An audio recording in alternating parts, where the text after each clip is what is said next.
Welcome to Jars to Table, meal ideas in under 15 minutes. For those of us that like to preserve our food for long-term use and food security. This is a little bit like the Tale of Two Cities. This is going to be a video of kind of two different aspects really, because I'm slowly getting through preparing for a meal, but also there was something on my mind that I wanted to open a discussion about, so I thought I'd do it.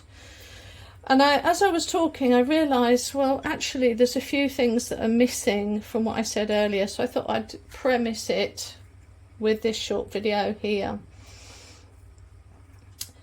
I'm the 1% in the UK, and in the UK, this is where I'm coming from with my perspective, so you've got to forgive me. If you're from other countries, it's not going to be the same way for you. But in the UK, we are so used to just having a short amount of food in our fairly small kitchens most of the time. And so unless we are fairly diligent and we have large freezers, and in the UK people do have large freezers, there is an issue of, well, why should I prep? What's the point? It's hoarding. I can't keep things. I'm very interested in all the sell-by dates. I'm very careful about that. I'm throwing away cans of food, even though cans of food have got a much longer shelf life than what it says on the tin. People are addicted to supermarket shopping, mostly, and I put farm shops in that as well. People are very open to the normality that there will always be a shop open. If you've got a natural disaster, that shop will also be affected by the very disaster that you face. And I want to have a discussion on frugal living versus supermarket buying. And I want to come from the perspective that how you organise what you're going to eat is very, very different if you're a supermarket or a frugal living. So what I mean by that is, God, I'm so lightheaded. I'm really hungry. And this food is really making me hungry. Okay, spit it out, Rachel. So with the frugal mindedness, I look into my kitchen and into my cupboards, and I decide what is in there that needs eating ASAP, and then I will make a meal out of that first and foremost, rather than what is it that I fancy to eat today. And that is why you get people, and there is a phenomena in the UK of huge amounts of wasted food, cucumbers, lettuces, carrots are quite well known for being the things that everyone has at the bottom of their fridges that never ever get used. Pots of soft cheeses, coleslaws, these are other things that go just left and thrown out at the end of the week. Now, this is because the mindset, this throwaway mindset, is because everyone relies very much on the supermarkets, and although everything almost doubling in price in some cases has made people rethink how they buy and stuff like that, people are still throwing out food. People are buying ready-made meals, putting them in their fridge, and then literally they're out of date.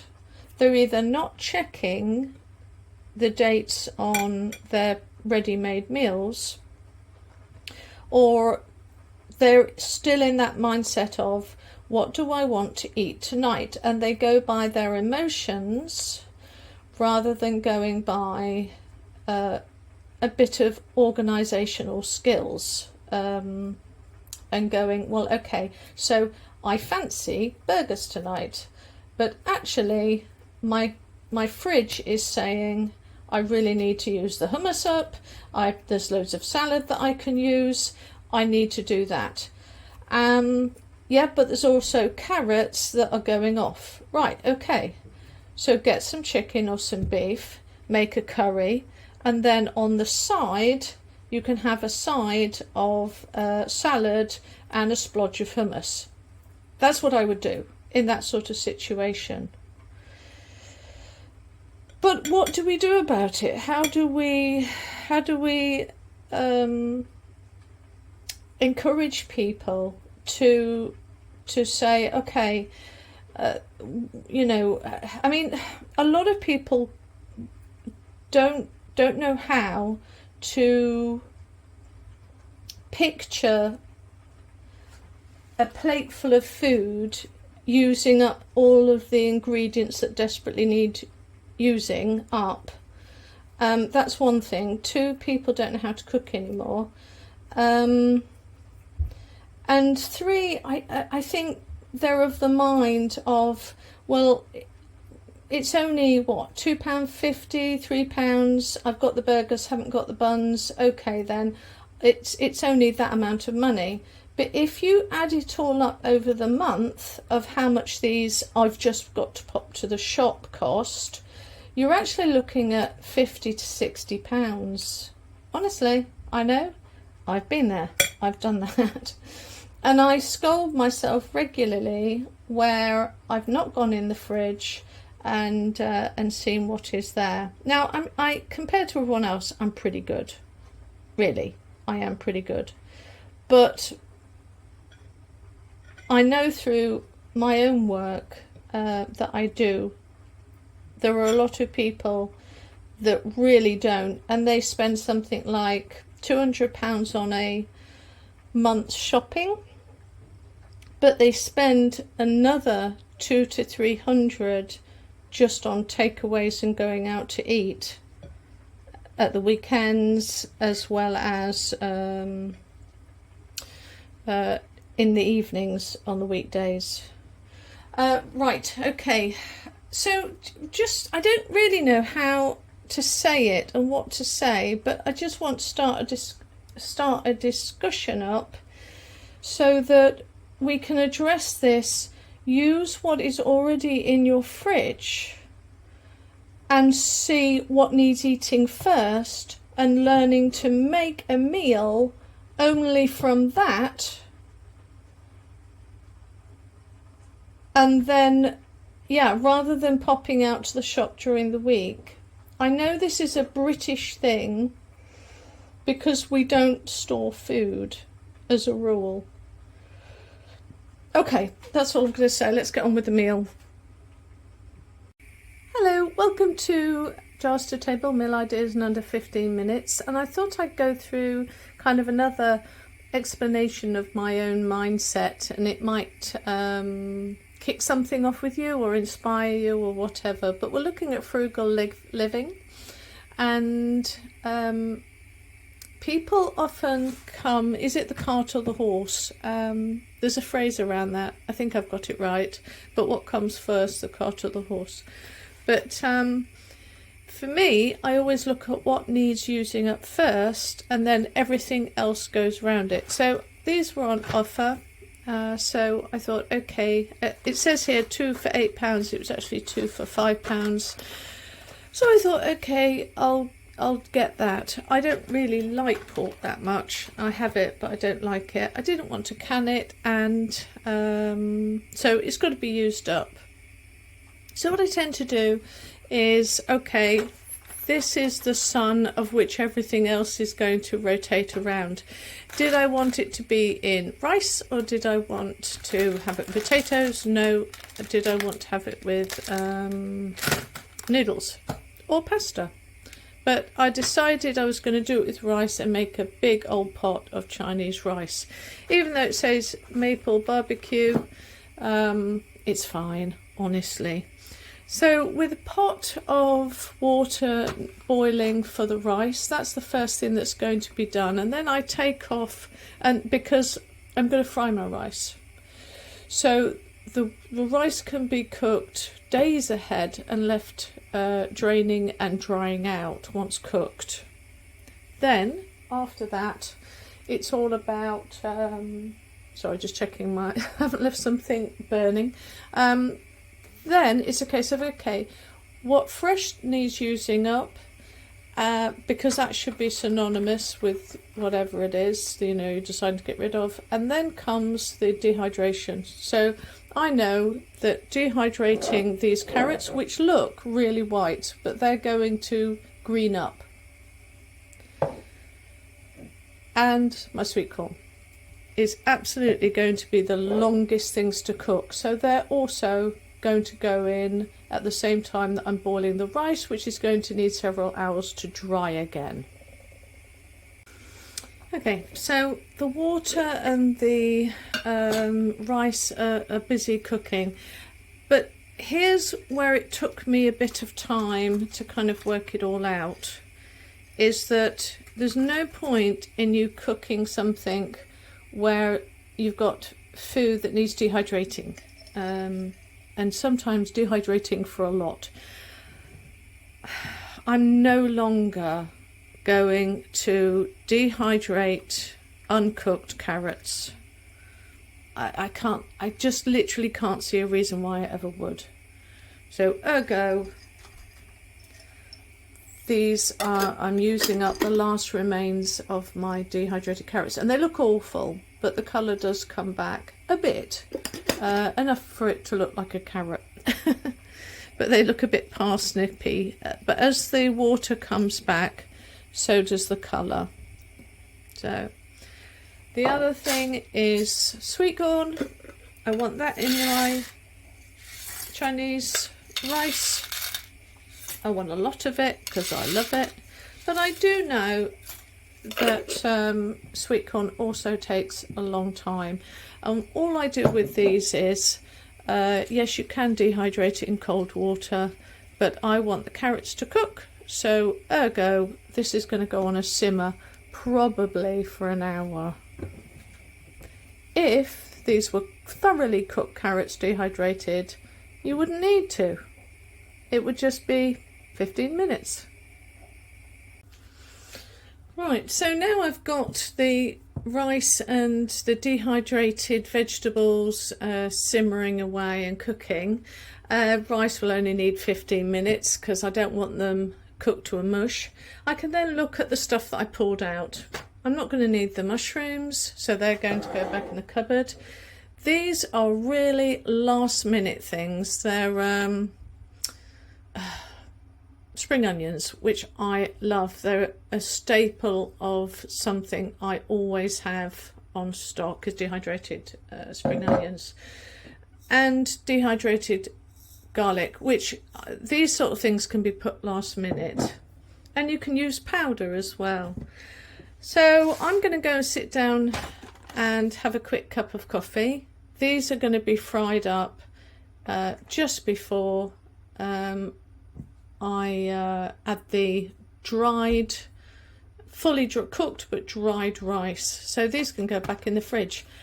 So now that's how my thought process is of looking at my storage stored food, how I go about every single meal. What is the first thing that needs using up? And then focus your meal around that only. Now, I know that to Americans and Canadians, this is like stupidness. This whole conversation is silly. But in America, in the UK, if I was to talk about dehydration, if I was to talk about canning, or freeze drying, and I'm talking 80% of the country would look at their civilians, the little teeny slither of 1% of us here that do this. They would look at us like we were going mad. We'd gone mad, in fact. Just bring the straitjackets around. Because why do that? There's always going to be food at the supermarkets. Why store? Most people would say they don't have more than 3 days worth of food in their house. Some who have got large families or whatever might have a week's shopping. Most people shop either day to day, or they'll shop for a week, or there's some bright sparks out there that will go, no, I do a month shopping. So it's crazy to me, and there's a lot of preppers out there in the UK that have just started to dehydrate and freeze dry themselves, and I watch some of their channels and enjoy them, but even I can see that there are some areas they don't really understand. The mindset hasn't totally, they buy, because they're blokes, they buy a lot of cans. It's canned goods, packet goods, where I'm at the opposite side, where yes, I do have some, but as a day-to-day rule, I don't actually buy a lot of cans apart from canned tomatoes, and there's a few canned soup, but apart from that, and beans, beans, but apart from that I don't. Everything is dehydrated, everything is dehydrated, really. Or pickled, or canned. I think that's the thing. Anyway, enough waffling. Let's get on, have a cup of tea, come back in a second. Right, so now the rice is cooked. I do what my dad did before when he was a cook. I make a mess. So I've made the rice, and now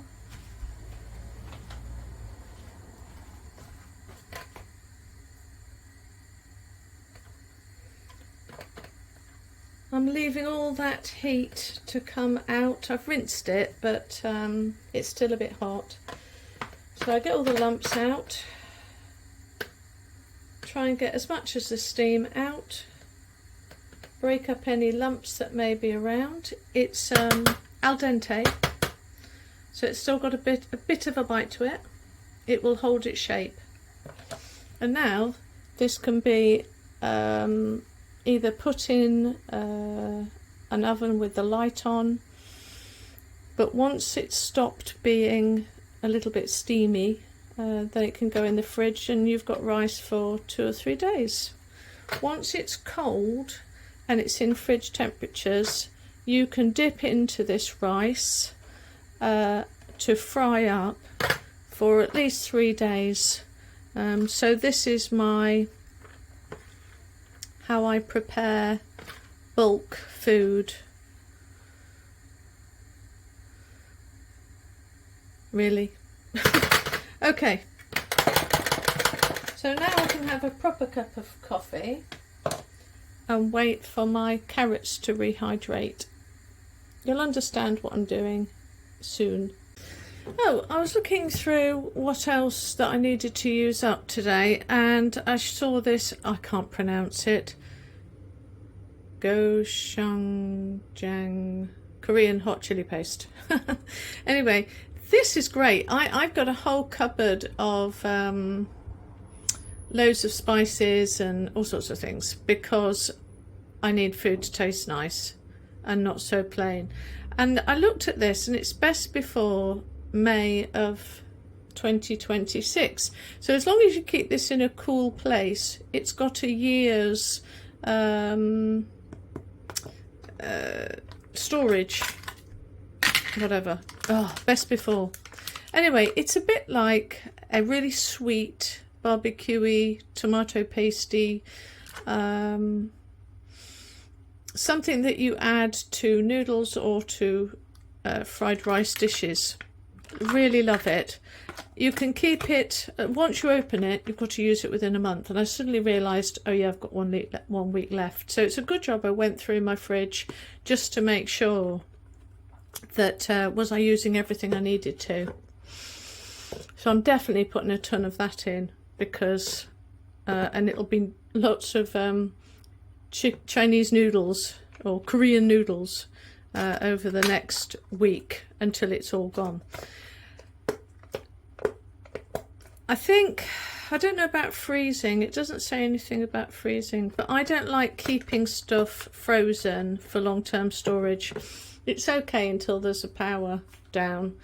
And a lot of people kind of are like, what do you mean power down? You know, people in the UK, what do you mean power down? What does that matter? But if you're in Wales or Scotland, trust me, you know exactly what I'm talking about, because there are parts there, especially in homes up in the mountains or the hills, where they can't rely on it. But anyway, I'm waffling. Right, I'm going to have a cup of coffee, because these are, oh, it's hot, but these are rehydrating nicely, but they're not cooked. Not anywhere close. So, but the sweet corn, they're coming along quite nicely. Why am I poking my hand into pre-boiling water? But the sweet corn, they're doing really well, and they're from frozen sweet corn. Let's give it a taste. So sweet corn are gone, carrots are not.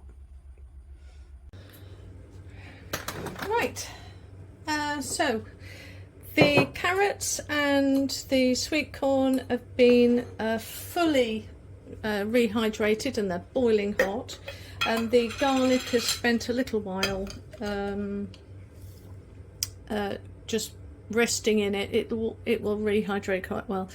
Handy tip: when you're taking stuff out of your dehydrated storage can or jar, pour it out onto the lid, then bring it over to the steaming pile.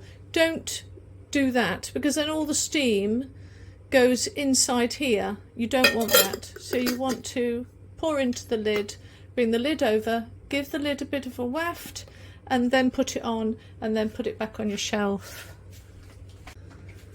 Okay, so I've caramelized my onions. You've seen me cut up the pork. My rice is getting drier and drier, and it's been 1 hour. Look how lovely that is. So that needs another hour. And then we'll put it all together, fry it, and it's done.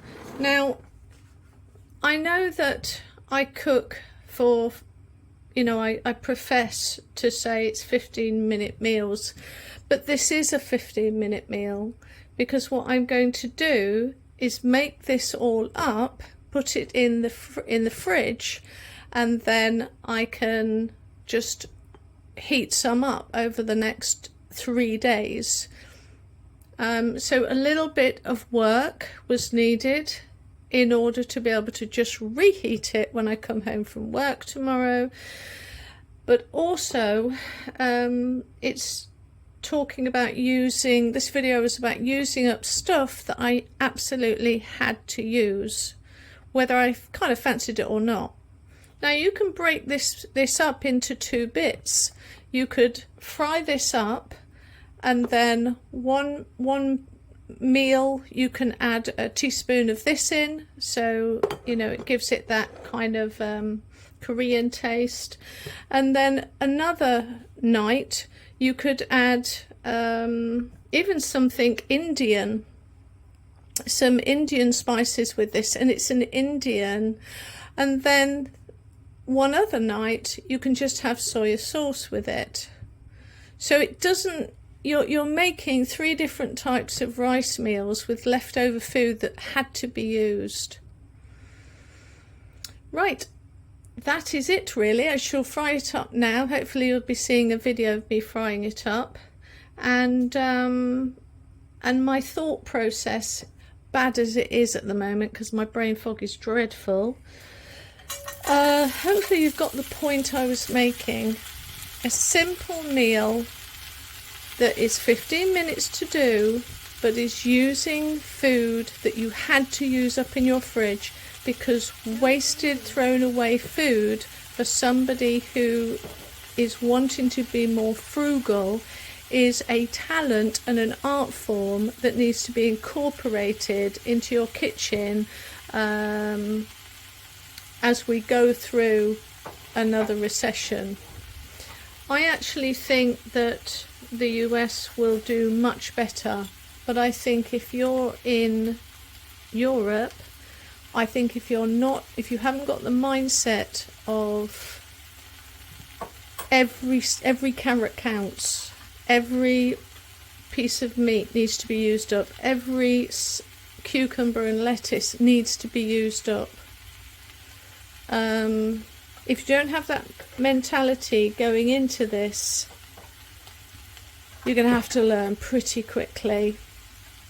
I can't believe the price of an iceberg lettuce. Trust me, if there is a small bit of iceberg lettuce that is in my fridge, I am cutting that thing up, I am sticking something on it, and that child is having that with whatever meal I am serving.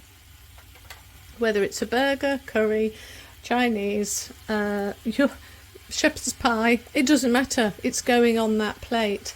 I've lived like this for years and I don't like waste, and I think coming into this climate that we're coming into,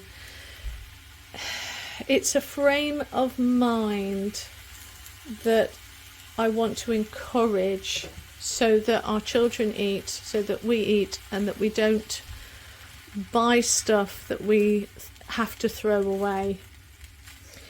Right, okay, I'm gonna go. I don't, obviously, comment. And if it's something like, what the hell is she talking about? Trust me, be inside my brain. I've got an autoimmune disease, so brain fog is real. All right, hopefully I've got it out. Okay, bye.